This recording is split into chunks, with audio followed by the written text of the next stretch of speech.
Welcome to Founders Future, a podcast powered by closersio, where we dive into the journeys of innovative entrepreneurs and explore the road ahead for them and their companies.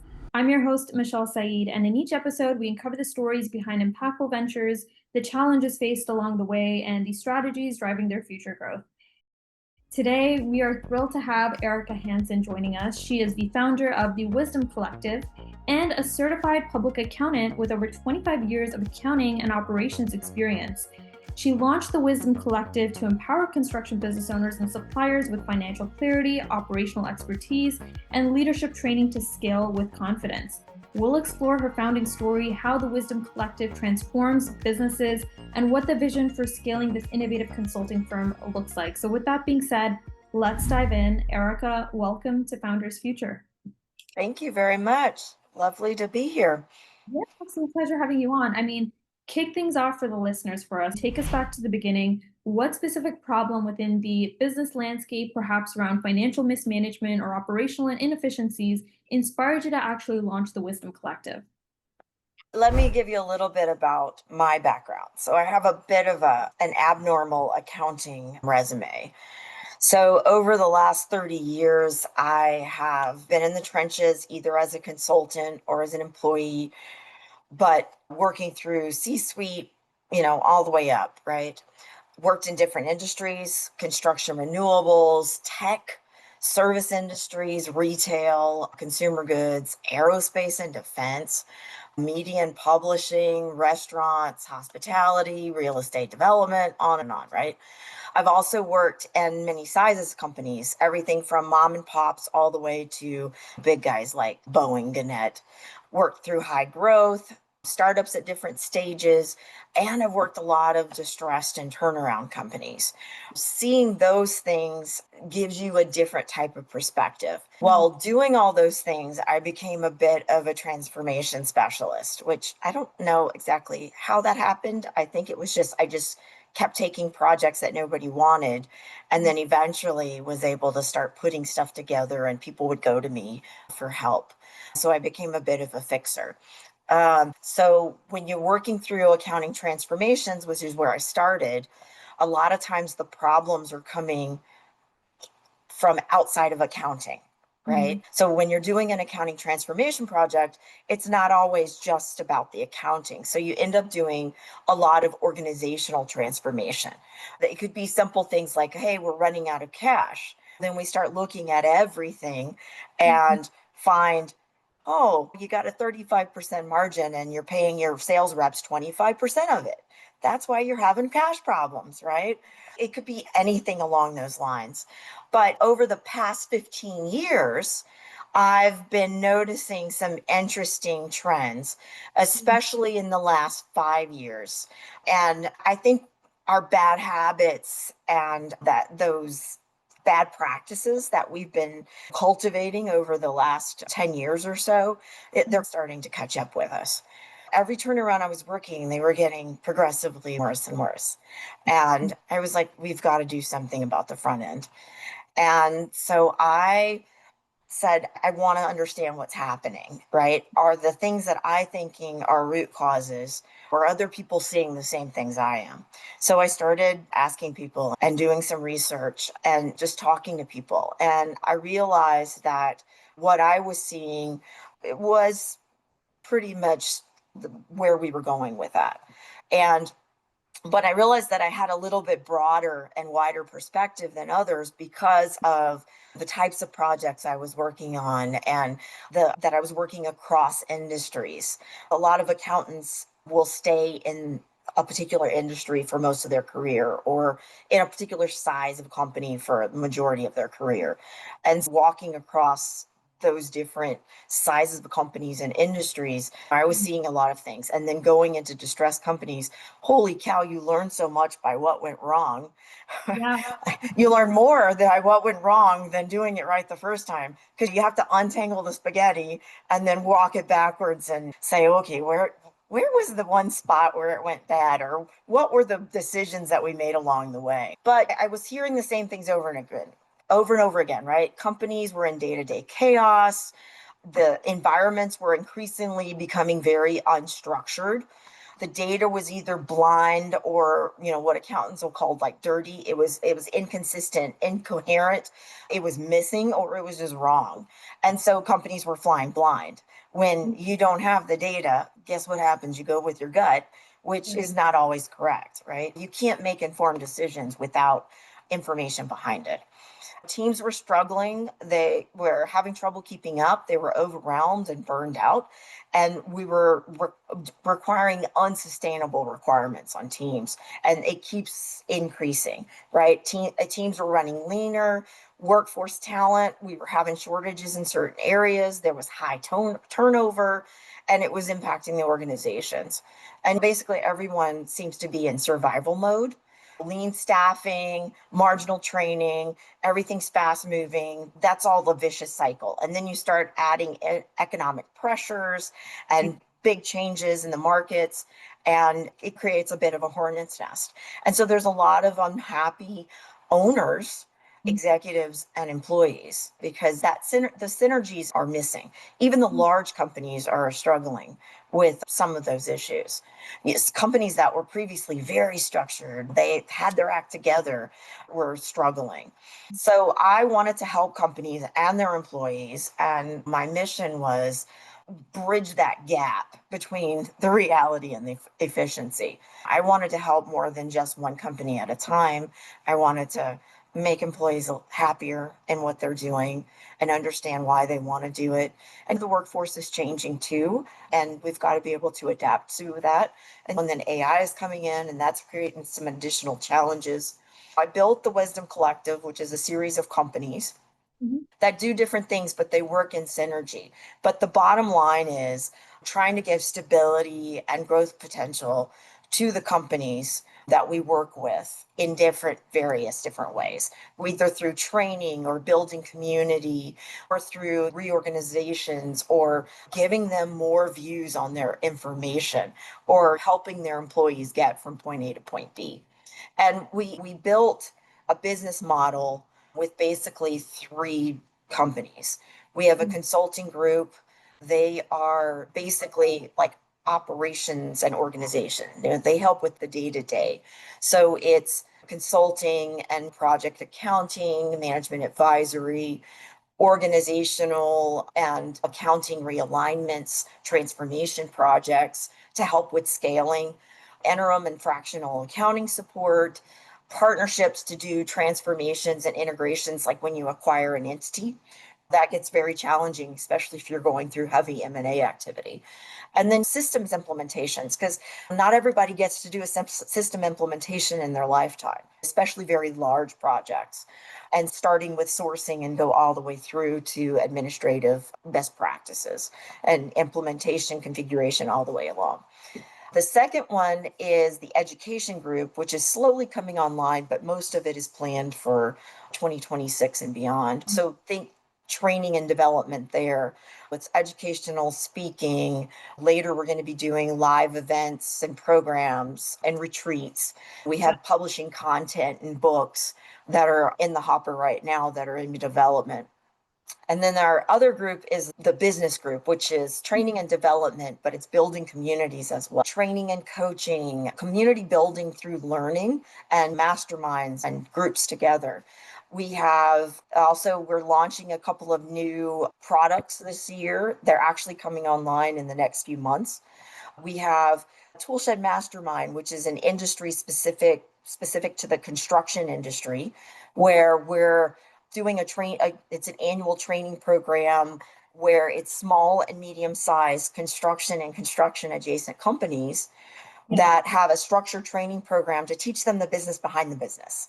A lot of these guys that are roofers and GCs don't have formal business training, and they're literally hanging their shingle and then figuring out as they go. What happens is they get very overwhelmed.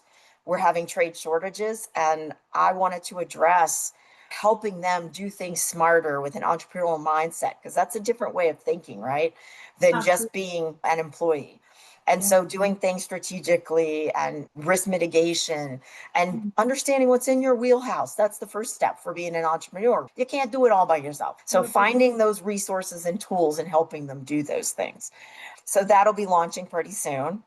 Okay. And then we have a podcast that's going to be launching probably in the next month. Mhm. Executive Diaries, Confessions from the C-Suite. Like I said, you learn more by the things that went wrong. So we do case studies to emphasize certain issues. One thing is everybody, letting everyone know you're Mhm. not alone and you're not crazy.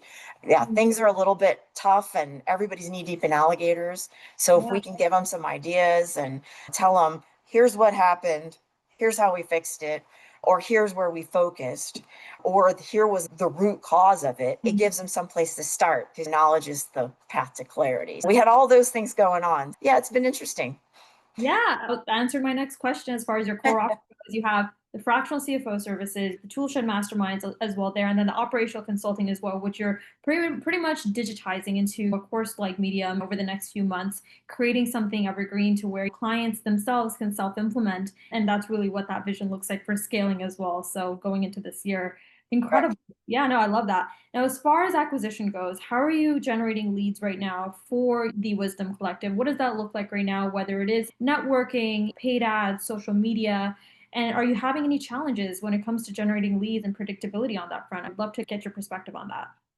I think most consultants are probably experiencing some version of this right now. There's a lot of economic uncertainty still working through this year. And we saw a lot of it happening probably about this time last year is really when it started. We've had some weird years, right? Normally, toward the end of the year, things would get very busy, especially in the accounting side, because people were getting ready for year end and audit and the various different things that were going to be happening. But this year was an odd year all the way across, starting probably, I would say, I don't know, October all the way through. We're just starting to pick up. People were delaying projects and not filling roles in a timely manner, which you don't really realize that has a ripple effect that compounds. It's like a snowball rolling downhill, and it puts a lot of pressure on the organization in the long run. We've been a lot of networking, both with calls and just visiting people and talking to them and finding out about their challenges and networking that way and word of mouth. We've been having referrals.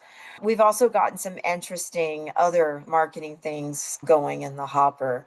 In October, we'll be at the business show in Las Vegas. And so that's going to be a lot of fun. And we have a training segment that we're doing while we're there. And we've got some interesting things planned for the podcast as well. I'm doing some grassroots meet and greets with the construction teams, right? Sometimes just showing up and talking to them because they don't have time to think about other things. And when they don't really understand because they're so knee deep in alligators that you got to think differently or it's not going to change. And that's what it boils down to is being able to think differently, get the help when you need it, and take some of the pressure off. And accounting is going through some pretty interesting evolutions right now as well. And accounting probably hasn't seen this kind of workforce evolution. I've been around for 30 years in accounting and I haven't seen this before. People are exiting. We've got a lot of boomers that are retiring. We're going to have CPA shortages in the near future. We have teams that are learning and training differently just by nature than Yeah. what we've ever had before. They want different things out of jobs than what the previous generations did. There's a lot of things going on and we're doing different avenues. We're publishing a lot of content as well. We're more about that training and giving resources, whether it's through the consulting or through actual training programs or the podcast, just giving people that extra information and knowledge. Sometimes it can make all the difference in the world for their day. Yeah. Did I answer your question? Yeah, so as far as it goes, you mean you have word of mouth, doing a lot of that in-person networking to really build that awareness. As far as it goes, one of the things we talk about on the podcast is that idea of predictability, especially with in person, you as a founder, you can only be in so many rooms, and with word of mouth and referrals, sometimes that pipeline can dry out as well. What are you thinking about as far as building predictability on the lead gen side, maybe even looking to paid ads, social media? Is that something on the forefront as you're looking at scaling and really growing the Wisdom Collective? Yes, our best leads come from having those one-on-one conversations because people are so inundated with information these days. We do have a marketing team that does outreach, specific outreach. And then we've got some companies that we would love to work with as well. Mhm. And and yes, we can't be everywhere at the same time, but our employees are also great ambassadors. And then we'll be adding additional industry verticals. We're working with other partnerships because I my team, especially on the consulting side, tend to focus on the day-to-day like sausage making, right? Okay. And reporting and helping with that operational focus. But sometimes you need technical help, right? You know, crazy accounting white papers to support revenue recognition policies or things of that nature. And we're partnering with other groups where that is their forte, right? We're partnering with vendors because being a great consultant, most consultants will tell you if you're helping a client, especially with large projects like we're doing that are very full scope, you have to know what products and opportunities and services are out there that may not be in my wheelhouse because that client can ask me anything. They can say, "Oh, I need help with marketing." Oh, okay. Not in my wheelhouse, but I know somebody. And let's get you connected so that you can have some informed decisions and find out more information, right? And so connecting them with systems or people to help get them on that road and get them the right track. You don't want that client to be Googling and starting from scratch, if at all possible. Knowing that and doing partnerships so that we can get them to the right tools for what they need. And that's about staying informed and talking to a lot of different vendor options, not only for us, but for Mhm. potential clients too, as well. Working together and collaborating is the way of the world. The way of the world is collaborations and partnering and Mhm. utility players, right? You've Right. got some specialists for some very technical items, but utility players are the way of the world, especially with accounting, Yeah. because accounting in the last 3 years, we've never seen CFOs going into COO and CEO roles like we have in the last 3 years. That was unheard of in 10 years ago. Yeah. That was not in their wheelhouse. But the CFO role has completely changed, right? They're involved in operations in the front end now, Mhm. right? The world has changed and we've had to be able to wear many hats when we didn't have to do that before. Yeah, it's interesting how you say this because as a consultancy, we've worked with so many operational consultants. And one of the ways that they really scaled to where the founder hasn't even had to be involved in the day to day was through paid advertising, doing cold outreach. Some of them even doing seven, even eight figures per month right now within their business. As far as it goes right now with word of mouth, yes, they're the most high intent leads, but they're also what happens if the pipeline dries out right on that front. You're still looking at ways, how do you diversify, looking at other avenues of marketing strategies. Is that something you're still open to as far as like scale and growth? Yes, I do have a marketing team that is doing outreach, but they're doing very targeted outreach. They're not doing heavy blanketed so that we still want to give the white glove treatment to our clients. And we're doing heavy training with our accountants that are in-house because when you're doing transformation projects, there's a format that you follow. And that tends to be the most productive and really gets you into the weeds and really find what's causing the issues. And we are vetting clients very heavily because for the kind of transformation projects that the bigger ones that we're really involved in, and even for the fractional work, the client has to have a certain appetite to really make an impact. And I don't want to spend time fighting with a client Mhm. that they're making certain decisions that got them in a certain situation. And if you're not ready to start making changes, then we can go help somebody that is, right? Yeah. Because the definition of doing something crazy is doing it over and over again and expecting a different result. So we're very selective. No, that makes sense. I'm curious on the outreach side of things. If you could share with our listeners, what is that approach as far as targeting ICP, really getting in front of that right audience? I mean, is it on LinkedIn, other platforms? What is all of that structured like? For our consulting clients, a lot of that is LinkedIn, Mhm. right? Because that's where everybody's listed and it's actually very easy to search as well. But most of it is on LinkedIn. I'm actually on several different groups, right? Networking groups. And we do a lot of referral bases within the groups. But there's also some industry specific groups, but there's also functional groups that I belong to. And so that's all about referrals and helping each other. And that's been very valuable. We make more connections that way than anything else. And there's a lot of referrals that are available because you may have a tax accountant that has a client that their operations are a mess and Yeah. they're like, please help me. I can't do this for them anymore. This is not in my wheelhouse. They Yeah. need you. They just don't realize it. So let me do the introduction.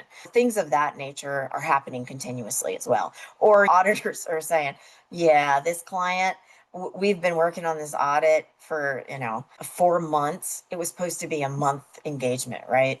And they're just a mess. Their team can't get me information. I think you need to talk to them. Things like that are happening. We're making each other's lives a little bit easier because when the core stability is there for the company, things run smoother. The employees are happier. Supporting items get done faster and cheaper. If you're having trouble supporting an audit, you're paying for a lot of overruns, and it makes that audit really hard, that team hard to schedule, right? Because they have no end date and they have people tied up when they could be doing other things. And the overruns get very expensive for the clients as well. So as far as it goes, a lot of what you're doing right now, you're growing, you're scaling. How does it look like on the sales side of things, Erica? Is it just yourself right now having those conversations? Do you have a sales team in place? What does your sales process look like? I would love for you to walk us through really all of that. So right now, I'm pretty involved in most contracts, right? The front end of the contracts. However, we'll be adding team members probably late this year for specific sales. And then we'll continue to add to the team in 2026. But to sell the kind of things that we do, you do have to have a little bit of how the sausage gets made information. And accountants aren't typically great salespeople. In general, they like to be in their shell. They like to roll up their sleeves, do their thing, and that's in their wheelhouse. So you do have to have someone that can transition across those lines, but understands really the nature of what the client really needs to hone in on it. In our contract process, there's two parts. First, we'll meet with the client. We'll talk to them, ask them a lot of questions to try to narrow down where we think they might need some help and try to really like dive it in and just find out really what's causing them the most problems. Let's prioritize because sometimes we're walking in and it's a hornet's nest. Yeah, even the And so client probably doesn't know what problem they're no, they do not know what the problem is.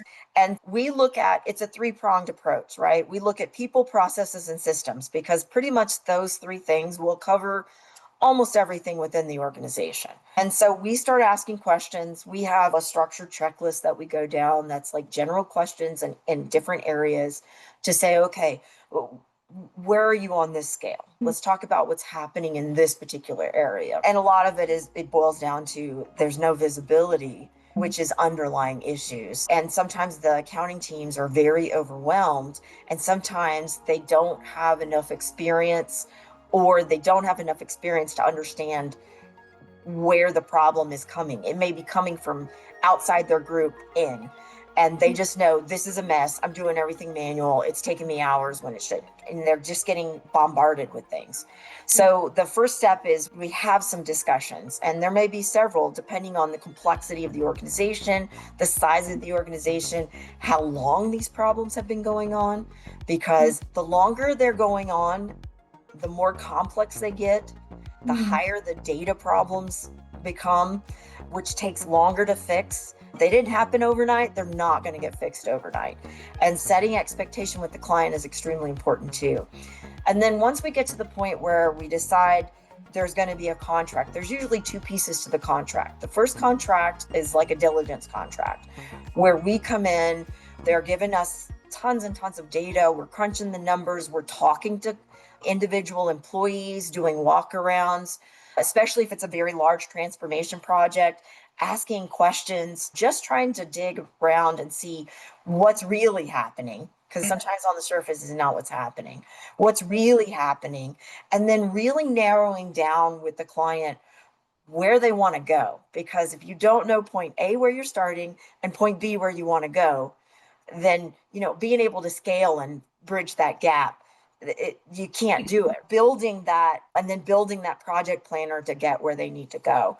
So the diligence part also gives us the idea of what it's like to work with the client. and Mhm. they get an idea of what it's like to work with us. And so there's actually two contracts. The first contract is the diligence, where we're digging in and actually seeing what's happening. And then it gives the opportunity for the client to say, we'll give them a checklist and say, these are all the things that we are initially seeing. And by the way, once we start really digging into these, sometimes it's like a hydra.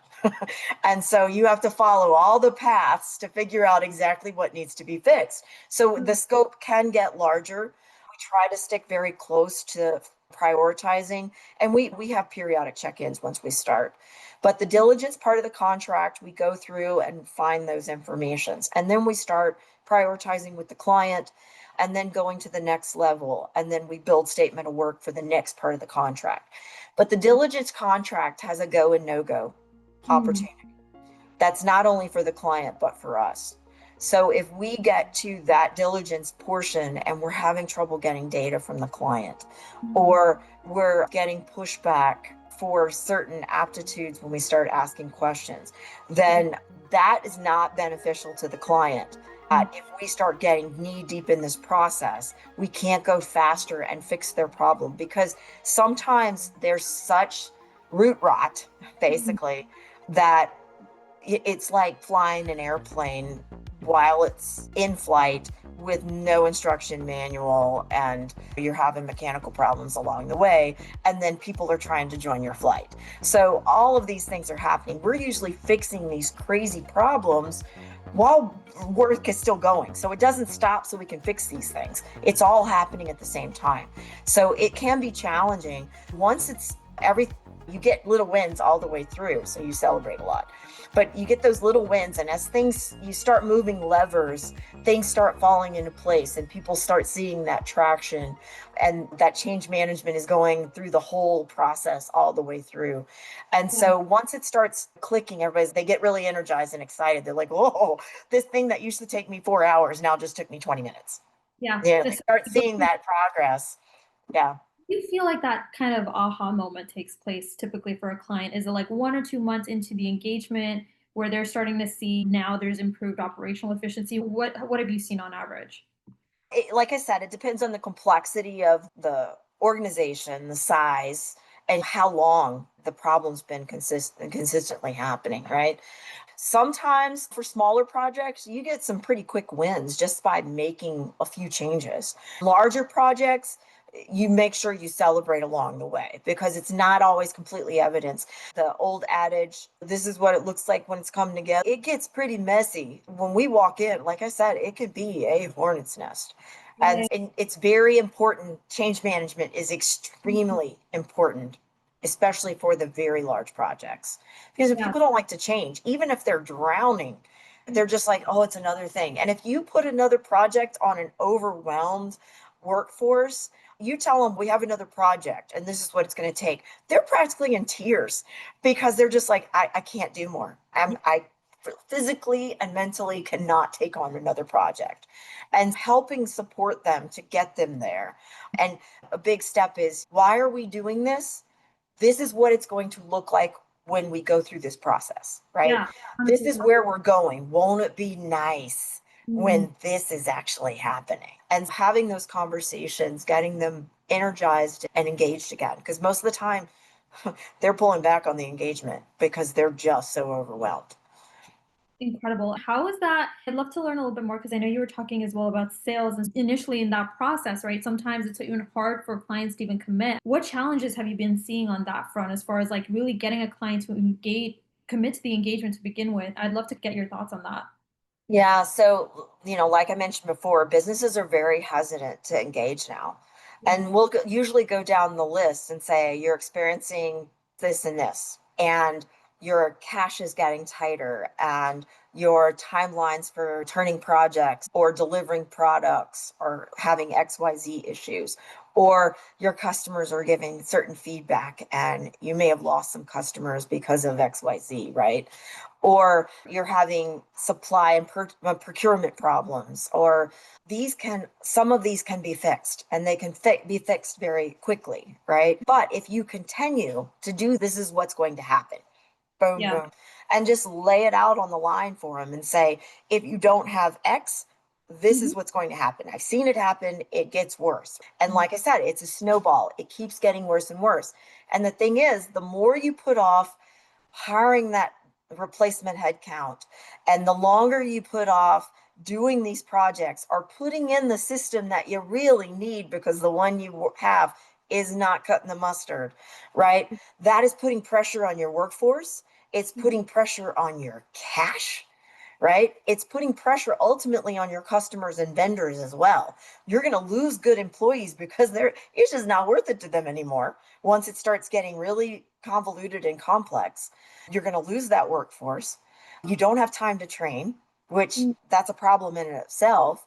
And you're missing out on opportunities, Mm. right? Not only revenue, cost saving opportunities, because you don't have the data to be able to say, oh, we're double dipping on this one, right? It's costing us twice as much and we don't need it because you Right. don't have the visibility. Showing them the opportunity on the ROI. And some of them will wait. And I say, that's fine, you can wait. Mm. However, when XYZ happens and you call me in a panic mode, Mm. one, you got to get on my calendar, which can be difficult Yeah. because when we take large projects, we make sure we have the resources to help. Yeah. But two, you just got more complex, your data sets got much bigger, and we're making less progress faster because there's just more problems, right? Yeah. Which means it's probably going to cost you 3 or 4 times more than if we started it now and made things a lot better, helped your cash in the long run, helped you secure additional revenue opportunities, and helped you understand where your expenses are because we're going to give you the visibility. We're going to give you the ability to make more informed decisions. And Mm. my ultimate goal is to give every owner and CEO and CFO the opportunity to say no to the crazy clients. And you all know who I'm talking about because those people erode your margin and divert your teams and just they're like time sucks, time and energy sucks. And And having your yeah, reputation as well. That's another thing, probably. Yeah, yeah, yeah. yeah, having your organization stable and working smoothly gives you that ability to say, this is not in my wheelhouse. This is not an area I want to go to. And I've got enough business to keep us going without taking on this mess. Right. Yeah, 100%. So as far as it goes, I mean, from what it sounds like, your growth's been incredible. You're scaling digitized offerings. You're looking to get into expanding your sales team. What do you feel like is a bottleneck that you're facing as a founder as far as scaling and growing goes, really taking the wisdom collected to the next level? Is it like hiring more people, finding out who the right talent is, increasing conversions on the sales side of things as you're having more conversations, lead gen? What does that look like for you as like a founder right now? It's a lot of those things, right? We're always looking for additional talent, right? We start with accounting talent and then we'll be likely expanding to additional like COO type talent as well in probably next year. We want to be an employer of choice for accountants because there's a lot of unhappy accountants right now. We want to make it fun again. Your work should be a lot of fun. It should be Yeah. fulfilling and engaging. We're actually going through some private funding rounds right now to Mhm. help with additional growth opportunities so that we can take advantage of things. If I have the opportunity, I want to accelerate some of the 2026 projects. Another one that we have on the 2026 project planner is early career accountant training. We started like building the portal and content and doing it with a mastermind a combination. So we want to build the utility players because a gap that we're finding is there's no time to train anymore. And Yeah. the new generations that are coming into the workforce, they haven't built the critical thinking and problem solving skills, right? They were born with smartphones in their hands. So that's a muscle you have to exercise. And most of us learn it on the job through Right. training and organized training. But we're not training the same way anymore. And that's Mm. been cut because we don't have time or we don't have the resources. You can't throw something over the wall and expect a new team member that has limited experience just be able to pick it up and run with it. They need that good base that used to be coming from companies. So we'll be working with companies to train new teams and individuals as well so that we can have good core training for those accountants, right? It's Yeah. the base for building those utility players of the future. So that's exciting. Training is always a passion, and you do it in different ways. But yeah, so being able to accelerate some of those projects would be exciting. And you always have to have extra hands and resources for that. So anything that we can accelerate, we would love to, because the more we can get out there, the more we can help the tool shed construction guys scale. That's more houses in LA that get built faster, more businesses, just, More yeah, revenue for you as a company as well. And more employee and executive satisfaction, yeah, board satisfaction. Yeah. incredible. And as far as that goes, a lot of things is expanding on the sales side of things, maybe exiting out of that role so you can even focus on organizing things as a founder, focusing on some of those led activities as you're looking at scale and growth. Yes. And I'm not a person that is afraid to reach out for that extra help and expertise that I don't have. That's not a problem. I know when it's not in my wheelhouse. So I usually end up reaching into my network. But that's another reason that you build a network too, is because a guy or a gal who knows a guy or a gal that can give you somewhere to start, right? Yeah, you can't be the expert at everything, especially as a Yeah.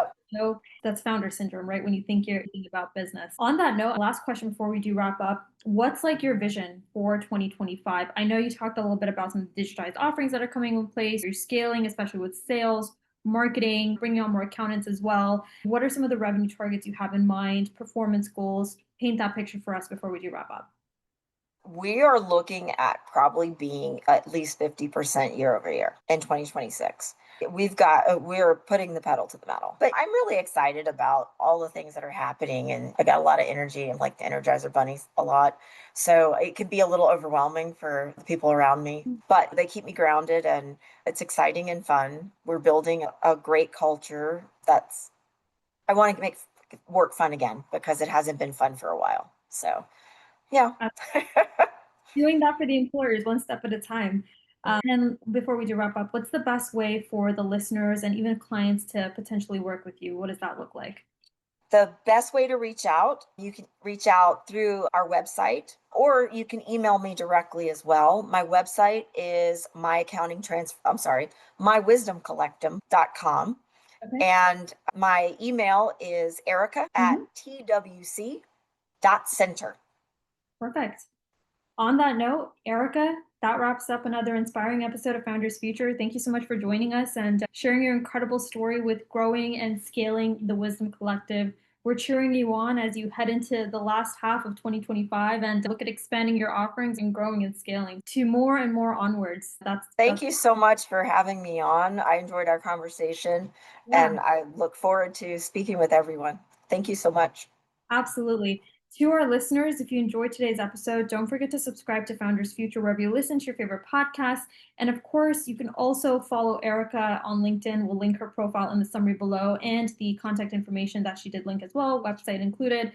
And you can also find some more resources over at closersio, where we're dedicated to helping businesses accelerate their growth.